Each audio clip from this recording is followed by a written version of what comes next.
அஸ்ஸலாமு அலைக்கும் வரஹ்மத்துல்லாஹி வபரகாத்துஹு. குழந்தைகளே,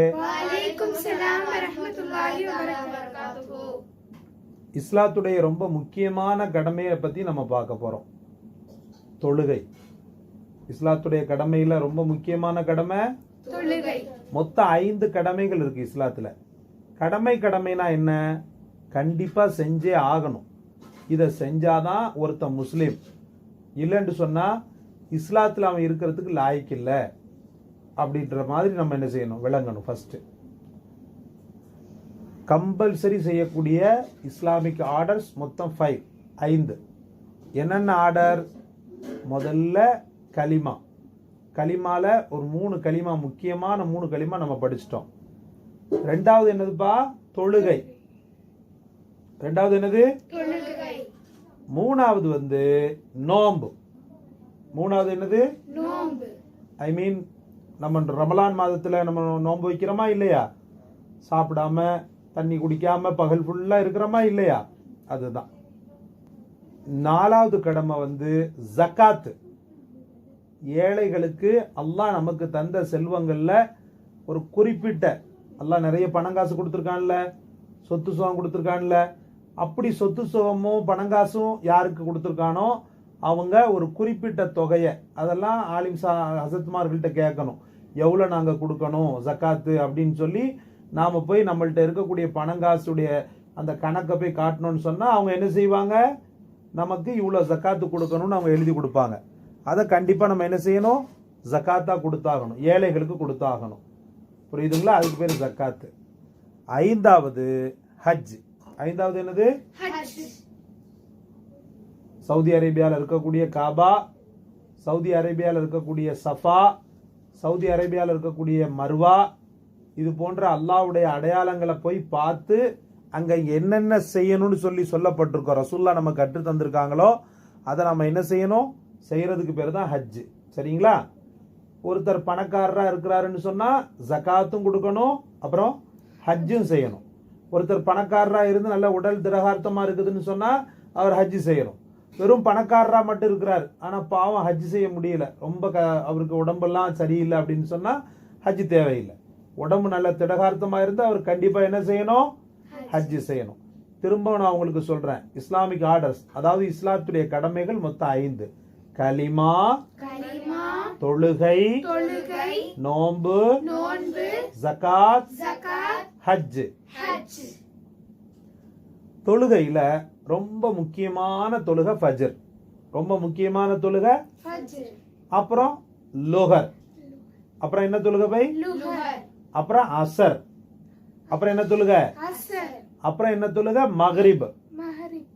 நைட்ல நம்ம தொழுகிற தொழுகை பேர் என்ன பேரு? இஷா. காலையில விடிய கால் நம்ம தொழுகிற தொழுகை பேரு ஃபஜ்ர். மதியம் தொழுகிற தொழுகை பேரு லோஹர். சாயங்காலம் தொழுகிற தொழுகை பேரு அசர். சூரியன் மறையும் போது நாம தொழக்கூடிய கருக்கல் நேரத்தில் நாம தொழக்கூடிய தொழுகை பேரு மக்ரிப். நைட்ல தொழுகிற தொழுகை பேரு இஷா. ஒரு வக்து கூட நம்ம விடக்கூடாது. ஒரு வக்தை நம்ம விட்டுட்டோம், அல்லாஹ்விடத்துல பெரிய குற்றவாளியா போய் நிற்போம். ஏன்னா நாம எதுக்காகத்தான் உலகத்துக்கு வந்திருக்கோம்?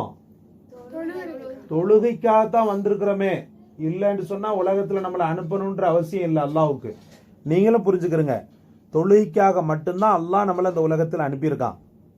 அல்லாஹ் குர்ஆன்ல இதை பத்தி எப்படி சொல்றான்னு சொன்னா, வமா ஹலக்துல் ஜின்ன வல் இன்ஸ இல்லா லியஅபுதூன். எங்க சொல்லுங்க? வமா ஹலக்துல் ஜின்ன வல் இன்ஸ இல்லா லியஅபுதூன். ஜின்னையும் மனுஷனையும் என்ன வணங்கணுன்றதுக்காக தான் நான் படைச்சிருக்கிறேன். ஜின் இனம்னு சொல்லி ஒரு பீப்புள்ஸ் இருக்காங்க, அவங்களையும் நம்மளையும் அல்லாஹ் தொழுகைக்காக மட்டும்தான் படைச்சிருக்கிறான்னு அல்லாஹ் சொல்றான் குர்ஆன்ல. அப்ப அப்படி இருக்கும்போது எந்த காரணத்தை கொண்டு தொழுகையை விடக்கூடாது. தொழுகையை விடுறதுனால ஏற்படக்கூடிய தண்டனைகள், முக்கியமான 3 தண்டனைகள். என்ன தண்டனைகள்னு சொன்னா, உலகத்தின் வாழ்க்கையில நிம்மதியே கிடைக்காது. நீ என்ன குட்டிகரணம் போட்டாலும், என்ன பணங்காசை சம்பாதிக்கணும்னு சொல்லிட்டு நீ என்னதான் பெரிய அளவுக்கு பணங்காசு கிடைக்கும், காசு கிடைக்கும், உனக்கு கிடைக்க வேண்டிய நிம்மதி கிடைக்குமா? ஹாப்பினஸ் கிடைக்குமா? கிடைக்குமா? கிடைக்காது. ராகத்து கிடைக்குமா? உடம்புக்கு ஆரோக்கியம் கிடைக்குமா? தொழுதா மட்டும்தான் கிடைக்கும். ஒருவேளை தொழுகிறவங்களுக்கு நோயே வந்தா கூட அந்த நோயோட அவங்க நல்லபடியா வாழ்றதுக்கு அல்லாஹ் தௌஃபீக் செய்வான். அதாவது எதிர்ப்பு சக்தி அதிகப்படுத்திடுவான். நோய் வந்து அவங்கள மூளையில போய் முடைக்கிறாது.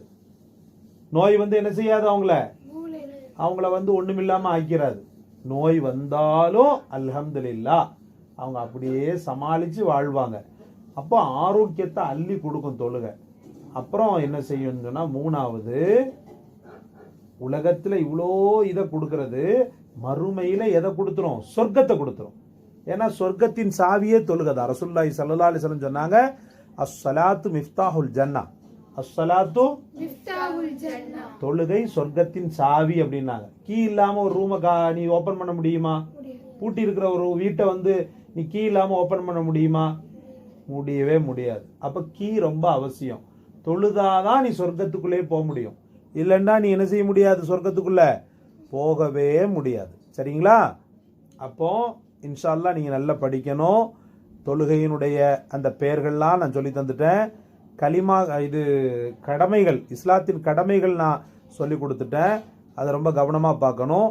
அப்புறம் கண்ணால செய்யக்கூடிய சில பாவங்களை பத்தி நம்ம இன்னைக்கு பார்க்க போறோம். ஏன்னா வெறுமன நன்மையை மட்டுமே நீங்க செய்யறது இஸ்லாம் கிடையாது. பாவத்தை செய்யாம இருக்கிறது தான் இஸ்லாம்.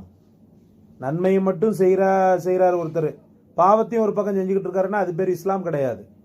நன்மையும் செய்யணும், பாவத்தை விட்டு என்ன செய்யணும்? விலகி இருக்கணும்.